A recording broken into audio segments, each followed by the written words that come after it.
നമ്മൾ സിനിമകളിലൊക്കെ സ്ഥിരമായി കാണാറുള്ള ഒരു സീനുണ്ട്. വില്ലനായ ഒരു രാഷ്ട്രീയക്കാരൻ അല്ലെങ്കിൽ ഒരു മന്ത്രി വരാൻ പോകുന്ന വലിയൊരു ഹൈവേയോ ഇൻഡസ്ട്രിയൽ പാർക്കോ ഒക്കെ മുൻകൂട്ടി മനസ്സിൽ കാണുന്നു. എന്നിട്ട് ആ പ്രോജക്റ്റ് വരാൻ പോകുന്ന സ്ഥലത്തെ ഭൂമിയെല്ലാം പാവപ്പെട്ട നാട്ടുകാരിൽ നിന്ന് തുച്ഛമായ വിലയ്ക്ക് വാങ്ങി കൂട്ടുന്നു. തൊട്ടു പിന്നാലെ സർക്കാർ അവിടെ വലിയ വികസനം പ്രഖ്യാപിക്കുന്നു. സ്വാഭാവികമായും ഭൂമിയുടെ വില കോടികളായി ഉയരുന്നു. ആ വില്ലനും കുടുംബവും അത് വൻ ലാഭത്തിന് വിറ്റ് കോടീശ്വരനാകുന്നു. ഇതൊരു ഒന്നാന്തരം സിനിമാ കഥയായി തോന്നും. പക്ഷേ സംഭവം സിനിമയല്ല. നമ്മുടെ ഇന്ത്യയിൽ ഇപ്പോൾ കൃത്യമായി നടന്നിരിക്കുന്ന ഒരു യഥാർത്ഥ രാഷ്ട്രീയ കുംഭകോണത്തിൻ്റെ കഥയാണിത്. ആരോപണത്തിന്റെ നിഴലിൽ നിൽക്കുന്നത് മറ്റാരുമല്ല, മധ്യപ്രദേശ് മുഖ്യമന്ത്രിയായ മോഹൻ യാദവും അദ്ദേഹത്തിന്റെ കുടുംബവുമാണ്. ദി ഇന്ത്യൻ എക്സ്പ്രസ് പുറത്തുവിട്ട ഒരു വൻ അന്വേഷണാത്മക റിപ്പോർട്ടിലാണ് ഈ ഞെട്ടിക്കുന്ന വിവരങ്ങളുള്ളത്. പക്ഷേ ഇത്തരം കള്ളത്തരങ്ങൾ ഇന്ത്യയിൽ ആദ്യമായിട്ടാണോ നടക്കുന്നത്? ഒരിക്കലുമല്ല. വികസനത്തിന്റെ പേര് പറഞ്ഞ് ഭരണാധികാരികളും ഉദ്യോഗസ്ഥരും ചേർന്ന് റിയൽ എസ്റ്റേറ്റ് മാഫിയ കളിച്ച് കോടികൾ കൊയ്ത ചരിത്രം നമ്മുടെ നാട്ടിൽ മുൻപും ഉണ്ടായിട്ടുണ്ട്. ഇന്ന് നമ്മൾ മോഹൻ യാദവിന്റെ ഈ പുതിയ വിവാദവും ഇതേ പാറ്റേണിൽ ഇന്ത്യയിൽ നടന്നിട്ടുള്ള മറ്റു ചില വൻ ഭൂമി കുംഭകോണങ്ങളും കൂടിയാണ് ചർച്ച ചെയ്യുന്നത്. ആദ്യം നമുക്ക് ഈ മധ്യപ്രദേശ് സംഭവത്തിലേക്ക് തന്നെ വരാം. യഥാർത്ഥത്തിൽ എന്താണ് ഇവിടെ സംഭവിച്ചത് എന്ന് ലളിതമായി നമുക്കൊന്ന് പരിശോധിക്കാം. മധ്യപ്രദേശിലെ ഏറ്റവും പ്രധാനപ്പെട്ട ഒരു സ്വപ്ന പദ്ധതിയാണ് ഉജ്ജയിൻ മാസ്റ്റർ പ്ലാൻ 2035. ഈ ഉജ്ജയിൻ നഗരത്തെ ഒരു വലിയ തീർത്ഥാടന വികസന കേന്ദ്രമാക്കുക എന്നതാണ് ഇതിന്റെ ലക്ഷ്യം. മുൻ മുഖ്യമന്ത്രിയുടെ കാലത്താണ് ഈ പദ്ധതിയുടെ ആദ്യ രൂപരേഖ ഉണ്ടാകുന്നത്. എന്നാൽ മോഹൻ യാദവ് മുഖ്യമന്ത്രിയായി വന്നതോടെ ഇതിൽ ചില വലിയ പരിഷ്കാരങ്ങൾ വരുത്തി. ട്വിസ്റ്റ് എന്താണെന്ന് വെച്ചാൽ, ഈ വികസന പദ്ധതികൾ എവിടെയൊക്കെയാണ് വരുന്നത്, ഏതൊക്കെ വഴികളിലൂടെയാണ് പുതിയ വലിയ റോഡുകൾ പോകുന്നത് എന്ന് മുഖ്യമന്ത്രിക്ക് കൃത്യമായി അറിയാമായിരുന്നു. ഈ ഒരു ഇൻഫോർമേഷൻ വെച്ച് മുഖ്യമന്ത്രിയും അദ്ദേഹത്തിന്റെ കുടുംബവും ഉജ്ജയിൻ നഗരത്തിലെ കണ്ണായ സ്ഥലങ്ങളെല്ലാം വൻതോതിൽ വാങ്ങിക്കൂട്ടാൻ തുടങ്ങി. ഇത് ഒരുതരം ഇൻസൈഡർ ട്രേഡിംഗ് പോലെയാണ്.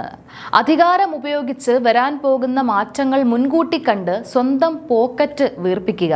ഇന്ത്യൻ എക്സ്പ്രസിന്റെ റിപ്പോർട്ട് അനുസരിച്ച് മുഖ്യമന്ത്രി മോഹൻ യാദവിന്റെ കുടുംബത്തിന് ഉജ്ജയിൻ ഭാഗത്ത് മാത്രം നിലവിൽ ഏതാണ്ട് 168 ഏക്കർ ഭൂമിയുണ്ട്. ഇതിൽ ഏറ്റവും വലിയ തമാശ എന്താണെന്ന് വെച്ചാൽ, ഈ 168 ഏക്കറിൽ 111 ഏക്കർ ഭൂമിയും കിടക്കുന്നത് എവിടെയാണ്? യാദവ് സർക്കാർ പുതുതായി പ്രഖ്യാപിച്ച വലിയ ഹൈവേ റോഡ് പദ്ധതികളുടെ തൊട്ടടുത്താണ്.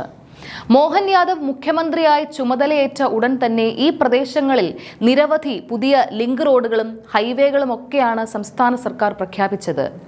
റോഡ് വരുമെന്ന് ഉറപ്പായതോടെ ഈ ഭൂമിയുടെയൊക്കെ വിപണി മൂല്യം കുതിച്ചുയർന്നു. ചുരുക്കത്തിൽ കുറഞ്ഞ വിലയ്ക്ക് വാങ്ങിയ ഭൂമി ഇപ്പോൾ കോടികളുടെ ആസ്തിയായി മാറിക്കഴിഞ്ഞു. ഇനി നമ്മൾ ചിന്തിക്കേണ്ടത് ഇത് ഈ ഒരു മുഖ്യമന്ത്രി മാത്രം കാണിച്ച സൂത്രമാണോ എന്നാണ്. അല്ല, ഇതേ പാറ്റേൺ, അതായത് വികസനം വരാൻ പോകുന്ന വിവരം മുൻകൂട്ടി അറിഞ്ഞ് ഭൂമി അടിച്ചു മാറ്റുക എന്ന പരിപാടി മുൻപും ഇന്ത്യയിൽ പലയിടത്തും നടന്നിട്ടുണ്ട്. അതിൽ ആദ്യത്തേത് ആന്ധ്രാപ്രദേശിലെ അമരാവതി ഭൂമി വിവാദമാണ്. ഏതാനും വർഷങ്ങൾക്ക് മുൻപ് ആന്ധ്രാപ്രദേശിൽ വലിയൊരു വിവാദം പുകഞ്ഞിരുന്നു. സംസ്ഥാന വിഭജനത്തിന് ശേഷം ആന്ധ്രയ്ക്ക് ഒരു പുതിയ തലസ്ഥാനം വേണം, അത് അമരാവതി എന്ന സ്ഥലത്തായിരിക്കും എന്ന് സർക്കാർ ഔദ്യോഗികമായി പ്രഖ്യാപിക്കുന്നതിന് മുൻപ് തന്നെ അന്നത്തെ ഭരണകക്ഷിയിലെ പ്രമുഖ നേതാക്കൾക്കും അവർക്ക് താല്പര്യമുള്ള ബിസിനസ്സുകാർക്കും ഈ വിവരം ചോർന്നു കിട്ടി. അവരെന്ത് ചെയ്തു? തലസ്ഥാനം വരാൻ പോകുന്ന വിവരം പാവപ്പെട്ട കർഷകർക്ക് അറിയില്ലല്ലോ. നേതാക്കൾ അവിടെ ചെന്ന് കർഷകരെ കബളിപ്പിച്ച് വളരെ കുറഞ്ഞ വിലയ്ക്ക് 100 കണക്കിന് ഏക്കർ ഭൂമി വാങ്ങിക്കൂട്ടി. തൊട്ടു പിന്നാലെ സർക്കാർ അമരാവതിയെ പുതിയ തലസ്ഥാനമായി പ്രഖ്യാപിച്ചു. അതോടെ അവിടുത്തെ ഭൂമി വില ആകാശത്തോളമാണ് ഉയർന്നത്. പാവപ്പെട്ട കർഷകർക്ക് കിട്ടേണ്ടിയിരുന്ന കോടികളാണ് അന്ന് ചില രാഷ്ട്രീയക്കാരും റിയൽ എസ്റ്റേറ്റ് ലോബിയും ചേർന്ന് തട്ടിയെടുത്തത്. ഇതിനെതിരെ വലിയ രീതിയിൽ കേസുകളും അന്വേഷണങ്ങളും നടന്നിരുന്നു. മറ്റൊരു വലിയ ഉദാഹരണമാണ് മഹാരാഷ്ട്രയിലെ ലാവസ പ്രോജക്ട് വിവാദം. പൂനെയ്ക്കടുത്ത് പ്രകൃതി രമണീയമായ ഒരു വലിയ ഹിൽ സ്റ്റേഷൻ നഗരം പണിയുക എന്നതായിരുന്നു ആ പ്രോജക്റ്റ്. പരിസ്ഥിതി നിയമങ്ങളൊക്കെ കാറ്റിൽ പറത്തിക്കൊണ്ട് വികസനത്തിന്റെ പേര് പറഞ്ഞ് അവിടെയുള്ള ആദിവാസികളുടെയും കർഷകരുടെയും ഭൂമി വളരെ കുറഞ്ഞ വിലയ്ക്ക് കോർപ്പറേറ്റുകൾക്ക് വേണ്ടി സർക്കാർ ഏറ്റെടുത്ത് നൽകി. പിന്നീട് വൻകിട നേതാക്കളുടെയും മന്ത്രിമാരുടെയും കുടുംബാംഗങ്ങൾക്ക് ഈ പ്രോജക്റ്റിൽ വൻതോതിൽ ഓഹരി പങ്കാളിത്തവും ഭൂമിയുമൊക്കെ ലഭിച്ചതായി വലിയ ആരോപണങ്ങൾ ഉയർന്നു.